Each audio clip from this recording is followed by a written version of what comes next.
আগামীকাল অর্থাৎ 5ই জুন আসাম আগরতলা জাতীয় সড়ক ও রেলপথ অবরোধের ঘোষণা দিয়েছিল ত্রিপুরা গেরিলা প্রত্যাবর্তিত দাবি কমিটি। বিভিন্ন দাবি দাওয়া আদায়ের লক্ষ্যে এই কর্মসূচির ডাক দেওয়া হয়েছিল। তবে বৃহস্পতিবার রাজ্যের মন্ত্রী বিকাশ দেববর্মার সঙ্গে অনুষ্ঠিত এক গুরুত্বপূর্ণ বৈঠকের পর সংগঠনের পক্ষ থেকে বন্ধ ও অবরোধ কর্মসূচি প্রত্যাহারের ঘোষণা করা হয়। বৈঠকে সংগঠনের প্রতিনিধিরা তাদের বিভিন্ন দাবি ও সমস্যার বিষয় তুলে ধরেন। মন্ত্রী বিষয়গুলি গুরুত্ব সহকারে বিবেচনার আশ্বাস দিলে উভয় পক্ষের মধ্যে ইতিবাচক আলোচনা হয়। এরপর ত্রিপুরা গেরিলা প্রত্যাবর্তিত দাবি কমিটির নেতৃবৃন্দ আগামী 5ই জুনের আসাম আগরতলা জাতীয় সড়ক এবং রেললাইন বন্ধ কর্মসূচি প্রত্যাহারের সিদ্ধান্ত জানান।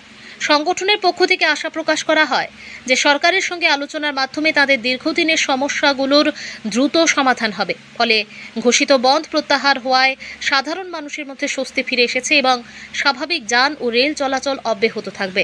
আগরতলা প্রতিনিধির রিপোর্ট, প্রতিদিন ত্রিপুরা। সন্তুষ্টই শুধু এই 2 তারিখে মিটিং না, আগামী 9 তারিখের এখনো মাইনাস ভিতরে সব লেখা হলো, লিখিতভাবে আমরা মাইনাসের ভিতরেও লেখছি। আগামী 9 তারিখের মধ্যে আবার পরবর্তী সময় আবার আলোচনা হবে লাইন ডিপার্টমেন্ট সহ মিলে, সেরা কতটুক সম্ভব আগে যাইতে পারি সেটা নিয়ে আমরাও যতটুক লিস্ট আছে আমাদের যে ফাইনাল লিস্ট রিটার্নিসের ক্ষেত্রে যে এই লিস্টও আমরা জমা দিব। তারপরে এই লিস্টের অনুসারে কতটুকু টাকা দরকার, কতটুকু রিহ্যাবিলিটেশন স্কিম দেওয়ার আছে সেটার চেষ্টা করার জন্য আমরা মাইনাস দেওয়া হলো, যার কারণে সে মাইনাসের অনুসারে আমরা আইনের অনুসারে আমরা মেনে নিয়ে আজকে এই অবরোধটা প্রত্যাহার করা হলো।